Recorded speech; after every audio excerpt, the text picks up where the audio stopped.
So we're going to first start out with them introducing themselves, just not 20 minutes, but 2 minutes. And tell us a little bit about your company. Maybe take a little bit longer. And you too, Bob, if you don't mind. So Jonathan, please. Yeah, okay. My name is Jonathan Amoako-Baah. I'm the Chief Executive Officer of Ghana Grid Company. Ghana Grid Company is a transmission company of Ghana, which takes generation from the generators to the distributors. Ghana Grid Company was established in 2008. It was hived off from the main electricity company, Water River Authority. And since then, I mean, we have been on our own.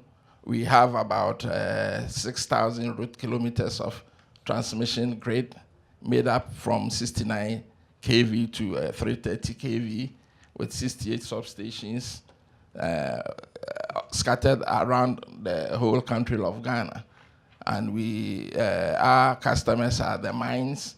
The biggest one is the National Distributor Electricity Company of Ghana, and also the NEDCo, which is a subsidiary of Water River Authority. We also have an interchange with Côte d'Ivoire, and we also transmit to Togo, Benin, which is our neighbor. So basically, that is what the company is all about. Great, thank you. Bob? Bob Rowe with NorthWestern Energy. We're an electric and a gas company. On the gas side, we serve Nebraska, South Dakota, Montana. On the electric side, South Dakota, Montana, and then we get to serve Yellowstone Park in Wyoming.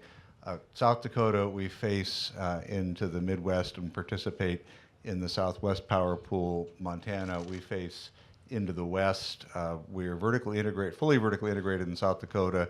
In Montana, we were the only state that didn't get the punchline on electric restructuring in the West.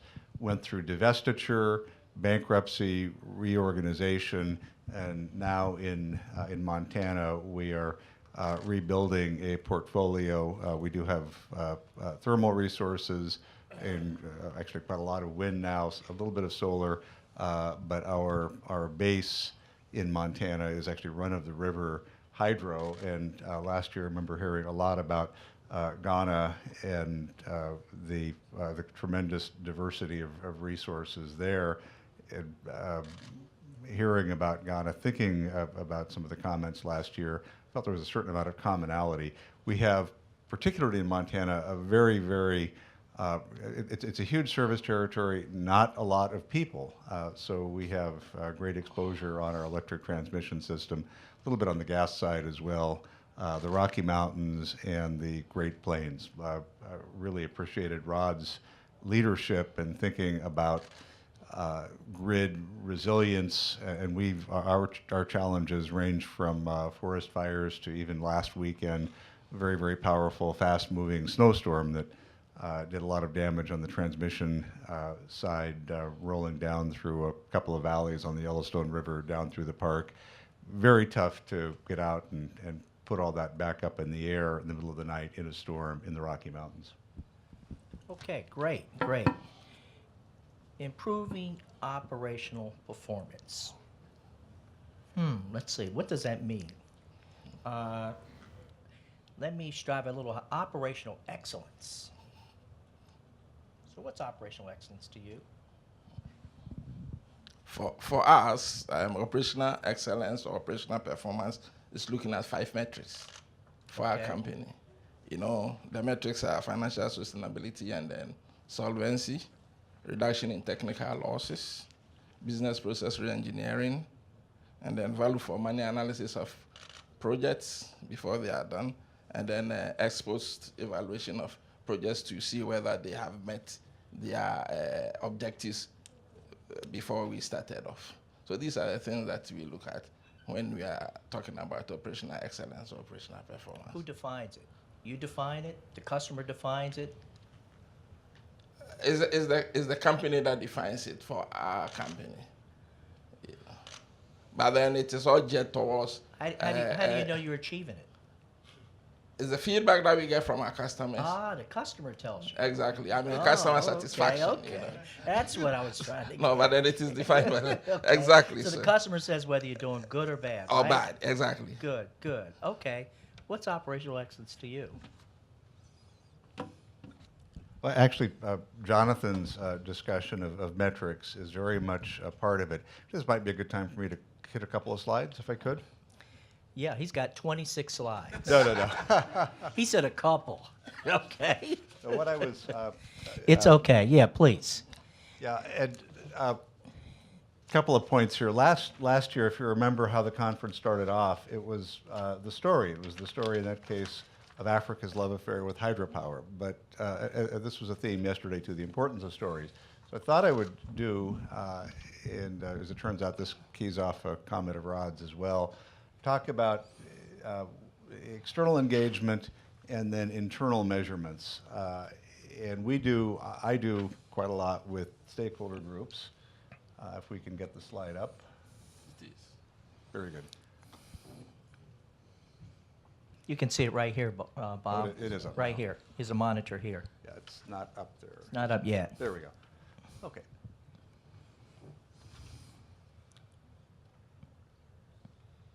So why not stakeholder gonna work. groups? Why is it Well- important to have meetings with stakeholder groups? Here we go. Vision. You have to talk to your customers as customers, but the challenge, and again, the first panel highlighted this, they have obviously a different set of interests, different set of experience. So how do you get people to think about the entire set of responsibilities that we have and the ways we serve? So this is just a list of some of the stakeholder groups that we have sponsored and participated in South Dakota and Montana. This is a way our folks captured the trade-off between price and operations. And there really is a trade-off. I joke it's sometimes between the engineers and the accountants. But this was something that was very powerful in communicating to customers. These were stories we created in one of our early stakeholder groups in terms of how customers thought about the grid. We translated these stories into different operational and investment scenarios. And the first stakeholder group we kicked off in this series then told their own story about what their expectations were for both electric and natural gas service. And it's a very good list. And then we incorporated this into our internal planning. In Montana, we've used a series of different stakeholder groups. First one focused on distribution system planning and investment at a relatively basic level. Part of that, though, was going out and building out our existing telecommunications network and then buying spectrum to cover an awful lot of our service territory to support modernization. Second stakeholder group in this series was Community Sustainable Energy Work Group. Brought in a lot of people who have strong opinions, disagreeing with us in many cases. Worked with them to develop a set of principles to guide some of our pilot projects, reformative, measurable, sustainable, and equitable. And then really went fairly deep on a number of different technologies, grid enabling and customer enabling with that group, and that led to some pilots. Last year we converted all that into our Montana infrastructure stakeholder group. There again, that group worked to create a set of guiding principles. I'm not going to go through these, but the point is it wasn't just a headline. There was a fair amount of depth below them. Reliable service, customer responsiveness, reasonable cost, sustainable future. And from there, then our asset managers developed, with all the data that all of us in the room have, developed scenarios to maximize each of these values. I didn't include the scenarios, but they're very, very detailed, very rich, and those are then informing our work. So that's the external effort to communicate. Internally, we've done a lot to bring transmission and distribution together in particular, but also other aspects. And internally, what we've tried to do is create a common language to evaluate all of our capital projects, particularly T&D, but as we get comfortable there, building that out in other areas as well. Capacity, reliability, asset life, compliance, regulatory compliance, and then an overlay of technology and automation across all of that. The common language has macro purposes, micro purposes, It really does inform our work. We look at all of the drivers from a customer impact, number one, financial impact, and then reduced risk. And risk, of course, has multiple dimensions for all of us. A little bit more, again, on how the common language is applied. And then we talked yesterday, actually, about journey maps, customer journey maps. We use those. But we've also created a bit of a journey map for the evolution of our network. Again, relatively rural network, but with very diverse customer expectations from a tech community or a college community on one hand to a small community that is served off a radial line in the mountains to another. So this is our internal notion of how our service may evolve. Last word goes to Yogi Berra. Future ain't what it used to be, and so we're trying to manage our way through that. Thank you, David. Yeah, that was very well. Very good. Okay, Jonathan, let's just kind of elaborate on some of the messages that Bob just left with us. So customer, he really focused on customer or stakeholder engagement. Just kind of give me a sense of what you do. We talked about the goal here is to talk about operational excellence. Invariably, we do the same thing as he does. You know, our country recently came out from some rolling blackouts, and the citizens were not happy because there was not much availability of generation. Since then, as I said, the customers have become more demanding, you know, and then there's the need for higher reliability and adequacy of power. We were talking about resilience yesterday and even this morning. So we need to have a robust system, you know, because customers wouldn't accept any blackouts. So you have a reliability goal? Exactly, we have What's your reliability goal? Our reliability goal is to have a transmission system that's available for about 99.9% of the time. 99.99%. Exactly. Yes. That's almost perfect. That is what we are trying to achieve. So help me as we speak right help me understand how you measure that. 99.99%. That's like one outage in a million years. Well, that is what we are trying to achieve. I said, but is that realistic? That is what I mean. It happens here. Is it achievable? We are trying to achieve that, and I know that we will get there one day. You'll get there one day? Exactly. I mean, we are aiming at the sky, and I know that we'll get there one day. I like that, 99.99%. I'm just going to park that in my brain just for a minute, because I'm going to come back to that. But continue. So we have adopted various strategies in order to achieve that, you know, effective customer engagement, because we need to satisfy the customer. So do you do customer surveys? How do you know what the customer thinks about your service? Yeah, we do customer surveys. And how have they rated you real well? No surveys? Yeah, exactly. They have rated us very well, you know. As I said, we want to achieve 99.9. Currently, from the surveys, we are about 89%. And no, I said no. We are about now about 90. No, it's 99.2. As a matter of fact, it's 99.2. Okay. And we need to also improve our network reliability. We want to also employ technology in order to reduce outage times. You know, so we are doing all this in substation automation. So you have a capital budget. How much do you spend in the? I'm really picking on some of the stuff that Bob said. Exactly. So what's your capital budget?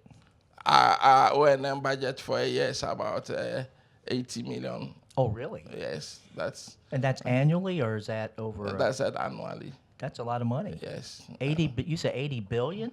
No. 80 million. Oh, okay, 80 million. Okay, that's reasonable. Yeah, good. Okay, great. I mean, Bob mentioned certain things that they look at. He said reliability, and you already told me he said we look at capacity, the ability of that grid to kind of serve the customer. He looks at the asset life, and then he looks at compliance. Yeah. So let me probe those with you. Okay, so we already talked about your capital budget. We already talked about your target for reliability. Okay. talk to me about the capacity of your transmission grid, okay, in terms of uh, meeting the needs of your customers, okay? Customer needs are constantly changing, Exactly. okay? So how are you gauging what you install, where you install it, and how you reach out to the customer? What normally we do is we run load flows to see where there are what is called weaknesses in the system. Okay. So that we need to build new lines to reinforce the systems as we speak. We originally our highest voltage was 161 kV. Okay. But then as we speak, we have built some 330 kV lines as a backbone. We've built in the south. We are building all the way to the north, about 500 kilometers of 330 kV line, which are higher capacity transmission lines, so that we can transmit more power, which is also which will help us also to reduce losses, technical losses. Okay. So we are focusing on such areas. We are also renewing our substations. They were built in 1965. This is about 52 years ago. We are changing our relays, which were electromechanical relays, to digital relays, for fast operation. So you're building a smart grid. Trying to build a smart grid. Trying to build a smart grid. In effect. In effect, good. So you're digitizing elements. Exactly so. That's good. Good. Bob, what are you doing with respect to that? I mean, your presentation really didn't focus a lot on a smarter grid. So tell us a little bit about what you're doing. Yeah, we talk, and I know this is important to you, about deployment at the speed of value. So going back, I'll just stay with Montana initially, to our distribution system infrastructure project. A lot of that was very, very basic. And Jonathan, much like you're describing the need to rehabilitate infrastructure that's a little bit old, we had specific programs about all of the grid elements, but also making ready for the application of smart grid. Had a relatively new metering system, AMR, that wasn't depreciated. So we actually let the AMI world develop a little bit more along with some other technologies. Did go out and do geocoding, got the spectrum we needed to connect all of our network. Now we will be building on some other technology projects, deploying the AMI platform system-wide, but deploying the meters initially in Nebraska, South Dakota. But starting this year, we will be doing advanced distribution management system, AMI, and that will lead towards fault restoration, things like that. It's, again, another opportunity for a lot of customer engagement. The stakeholder group we kicked off just last week, it was called the Customer Futures Project. It will have a focus on an upcoming rate case, but there are also some opportunities to do potentially smart community type projects, big engagement opportunity there, working on, for example, a major lighting initiative. Some communities simply want to change out existing lights. Other communities are probably more interested in using lighting as a platform for their own community sustainability initiatives. So a sequential approach, learning as we go, and building on each of the different technology projects, some internally facing, some externally facing. Jonathan, okay, so you are running the national grid. Okay, great. So tell me a little bit more about this grid. What kinds of power supply sources, what kinds of energy flows across that grid? How do you attract new customers?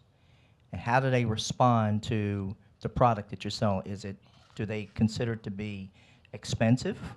Tell me a little bit about your customer relationships. Tell me a little bit about this national grid that you're constructing. There are two main sources of generation in Ghana, hydro and then thermal, So So the thermal is what? Is it oil?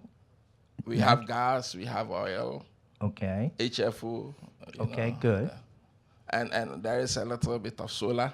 Yes. So about 42 megawatts of solar Okay. in the system. So these are and our customers are the bigger ones, the bulk Yeah. consumers, the mines, Yes. as I said, the electricity Because they're using the company. bulk electric system, so they're Yes. larger customers. Yes. And so they take things at a transmission voltage. Exactly. I mean, Okay. so the electricity company of Ghana, which is the main distributor of electricity. So who's the distributor that you connect with? So you're the transmission company. We are the transmission company. So you connect with distribution companies as well. There are only two distribution companies: the electricity company of Ghana and also the Northern Electricity Distribution Company, which is a subsidiary of the main generator, Water River Authority.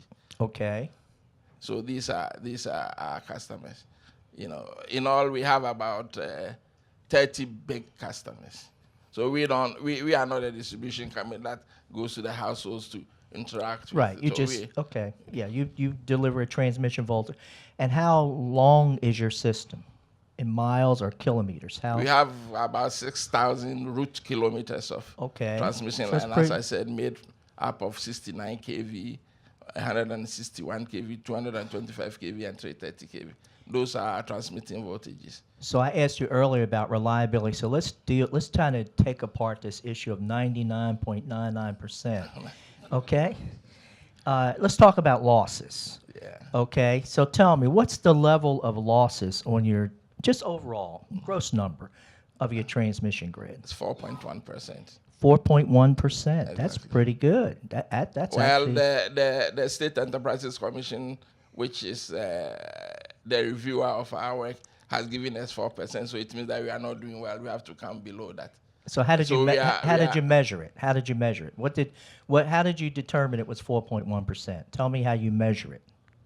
We look at the power that is generated. So you look at gross output. Exactly, and then the power that is put on the transmission line, and the power that is delivered, and then the difference is what we use. What about theft of electricity? For us, it's big, so you cannot. It's the So that's a distribution loss company- too. I know, but I'm saying that it's the distribution. So you're not companies counting that theft. Aha. That's a loss. Yeah, exactly. But as I said, for us as a transmission company, You don't we don't worry have about it. we don't have that that problem. It's the distribution I companies agree. that The have distribution company has it. That's Exactly. right. That's right. Okay. Well, good. And what about expanding your transmission? What rules do you have a regulatory oversight that you have to go through? Because in the U.S. it's pretty tough to build siting rules and all that. Help us understand the siting of transmission in Ghana. Well, if you want to build a transmission line in Ghana, Yes. you would look for the route for the transmission line, I see. but then you have to acquire the route, The right the of way. right of way, and you have to go through a process by first submitting an application to the Environmental Protection Authority for them to give you a permit. Yes. Then also to the regulator, which is the Energy Commission.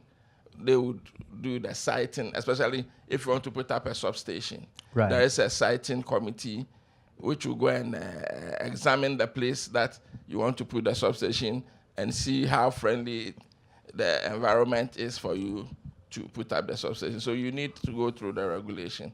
And then not only that, the local authority would have to also give you a permit. They have a way leave committee that meets and then approves on the way leaves that you are asking for. So when you look at operational excellence or improving your operating performance, so you look at compliance, because what you just described is compliance. Exactly, we need to comply to the So you measure- regulatory framework. So do you measure compliance as well? Do you use that as an element to show whether to examine your overall improvement in performance? Exactly, we look at compliance also. Okay, good. And what about you, Bob? Do you look at compliance? Absolutely. One of our metrics internally is safety, but safety of our system, safety of our employees. There's, being an electric and a gas company, there's an extraordinary amount of compliance, pipeline safety in all kinds of aspects, physical security, cyber security. We talk about compliance as an important internal value, the concern, and Jonathan, I don't know if this is the same for you, we're getting to a point where you have to ask the hard question, is compliance producing a value for the system, and particularly a value for the customers, or is part of what we're doing, unfortunately, more of a paper-driven exercise? We've seen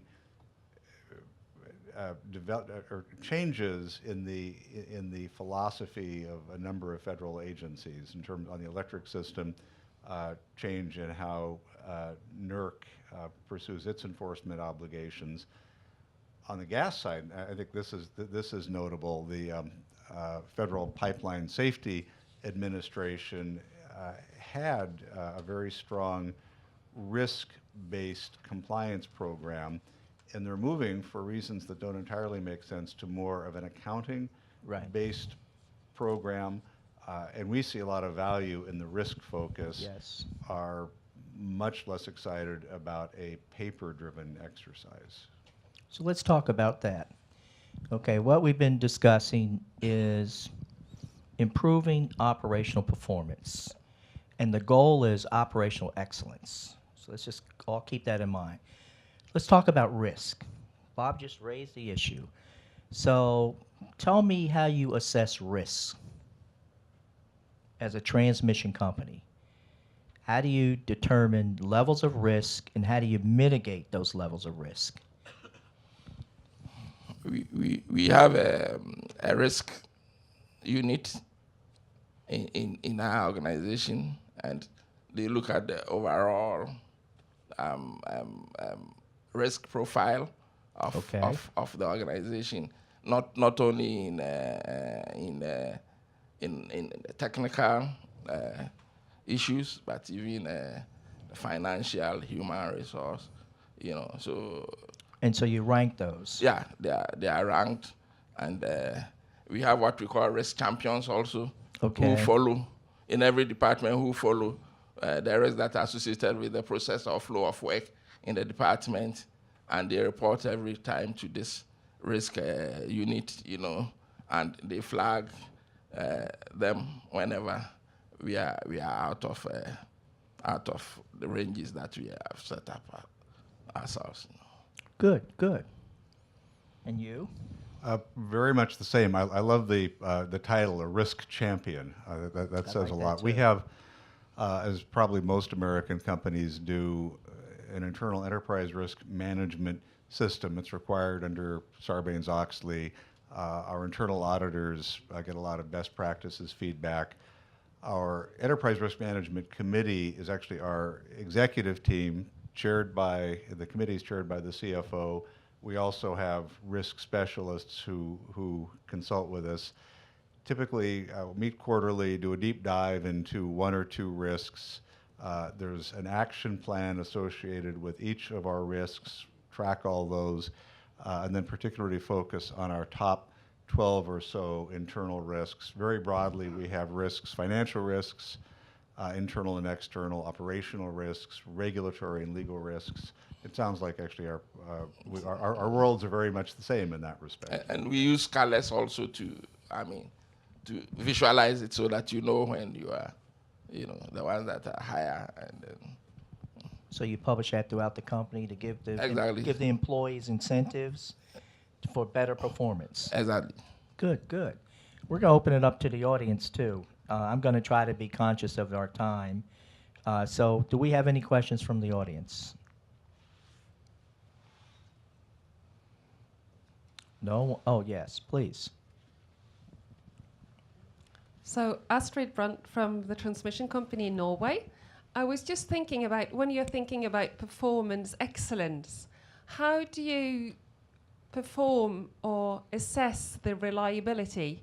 Are you thinking about the N-1? Are you having a probabilistic view? Good or what question. is, in your view, excellence? Good question. So that's for you. For us. Johnson said, let me think fast. No, for us, what we do is that we look at the N-1 contingency, to assess. So N-1, is that loss of your major transmission? 2 lines or 1 line? One line. 1 line. One. Okay. Yeah. Good. Yeah. Why is that? She's getting to what I was asking in the beginning. Why is that excellence? Yeah, why is that excellence? N minus 1. Should be N minus 0. Should be no loss of transmission, right? Well, the way the transmission system is, what it's a sort of loop. I mean, there are It's very loop? many interconnections. So if you lose one line, you look at its effect on the. So let me understand how your system configuration is. Is it a mesh network? It's a mesh network. Okay. I mean, It's mesh meaning that you have backup. Okay. Exactly, and, Okay. Good. so So it's not radial. no. We don't have radial lines. It's all interconnected. I mean, So if you lose it's one, a confused web. so if it's a spider web. So if you lose one little link, you don't lose the whole web. No, you don't. Okay. Okay. I see. I see. You don't have any radials. No, we don't have. We've tried as much as possible to have ring system. I think we are challenging your 99.99%. Okay? As I said, we're going to come back to that. I'm going to go here and I'm going to go there. Please. Yeah, well, about the 99.99%. He said, I'm going to take it off my slides. Be comfortable. I'm getting old, but I think we have the same kind of percentage in Belgium from time to time.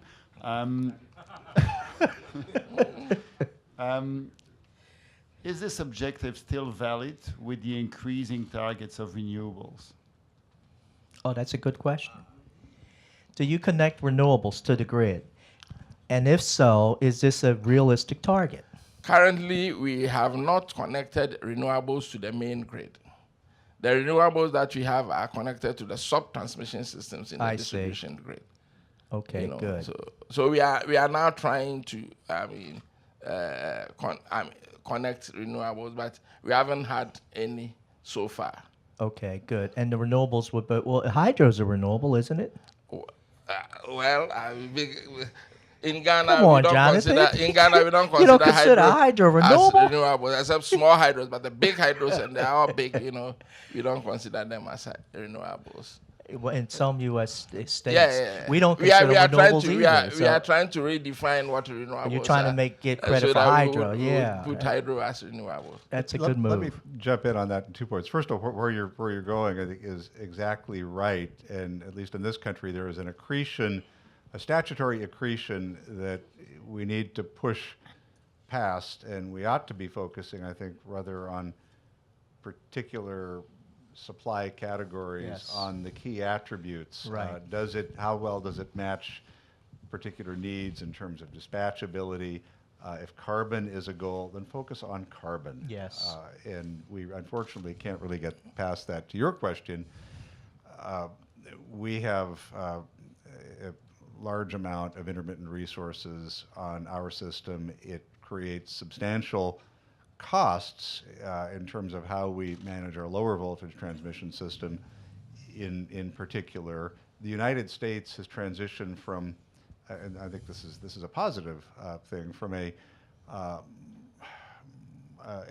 very inflexible way of measuring transmission system reliability to what's called reliability-based control, which Right. generally has a little bit more flexibility in how you operate your system to achieve the reliability outcomes. And interestingly, talked about the vintage of so many hydro systems. We're using, in some cases, hydro resources that are 100 years old. Obviously, the generation, the controls have been changed out, but 100-year-old resources to meet brand new reliability requirements, Goals, yes. and help our ability to integrate intermittence. There was a question over there, then I'm going to come back over here. So let's go over here. Was there a question? Yeah, please. Right here. I think you can hear me.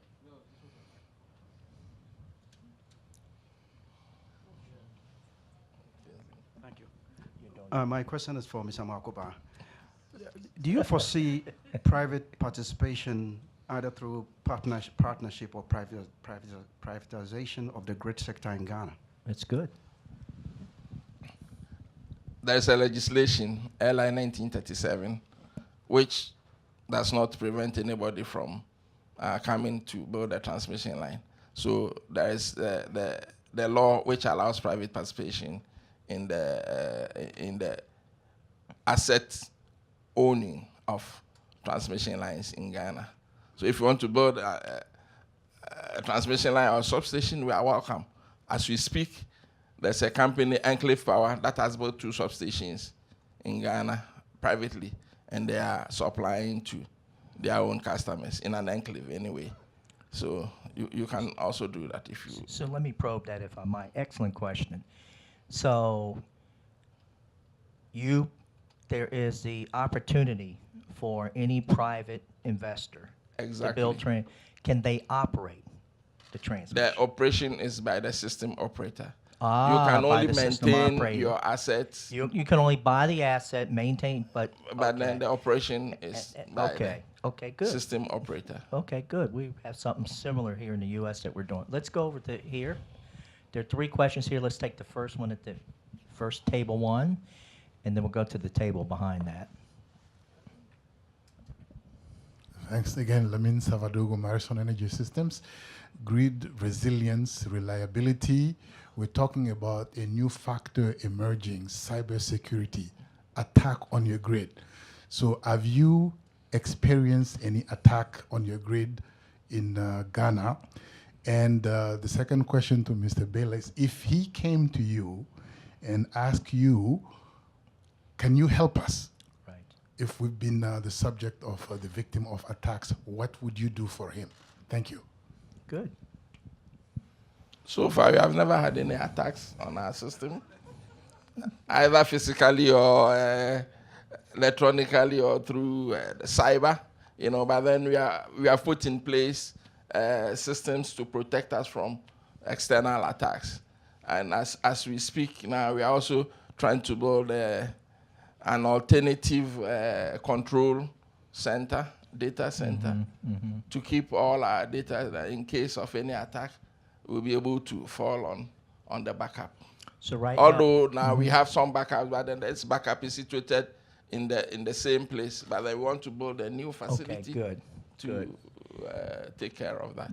Yeah, good. So you have one primary control center, Exactly. and you don't have a backup yet. No, the backup is, in servers also installed. Oh, okay, Close to, but then we want to go to another place. You want to make it more remote. Remote, and also very secret. This one nobody will know where it is. And Good luck with that. Please. David, I think this will be the last question. I'm sorry. Go ahead, Bob. Yeah, our world looks similar, and the responsibility for both physical and cyber security goes up to the board of directors. They focus on it at virtually every meeting. And we are subject, probably like every U.S. company, to 100,000 kind of drive-by hits in a month. We talk about it as somebody kind of checking to see if there's a window open and they can get into the system. One thing we've done that I think works well is our chief network architect is also our chief security officer, and he takes the approach, not saying, no, you can't do it, but here's how we can help you do what you need to do. So the security is incredibly important. As best we can, we try not to let that get in the way of our employees doing the work. To your question about cooperation, certainly, actually within EEI, it's an incredible source of cooperation on physical and cyber security. And I do think that's the kind of resource, again, that the African companies here would really benefit from looking at much more closely. I'm quoting, again, our security officer. We are, in a sense, secure, but vulnerable and scared. He likes to say, the Titanic was unsinkable until it sank. And I think that's the approach you have to take. Okay, great. Please. Yeah, this is Cypher Rahman, Virginia Tech. A comment that Mr. Jonathan Amoako made, 99.99%, that means 1 hour per year. Also used in the US, same number. Same number. We use 1 day in 10 years, S- yes. Similar number. Same yeah, number. Similar numbers. That's good. And then you talk about the losses fine. My question to you is, how do you go for 86% now, 99.99%? What is your plan to reach that goal? What will you do?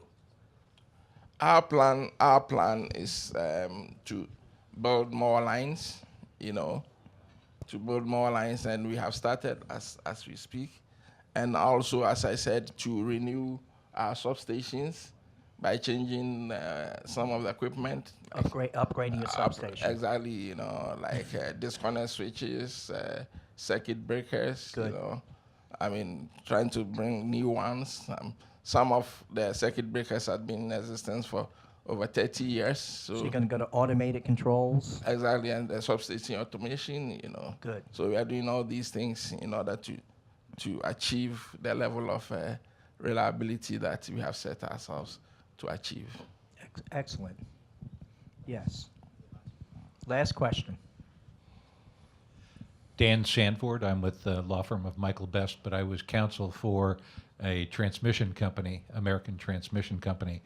And I would be very interested to know what the Norwegian standard is for reliability, because American Transmission Company built about $3 billion worth of transmission between 2001 and 2012, Right. each of which application had to go before the state regulator.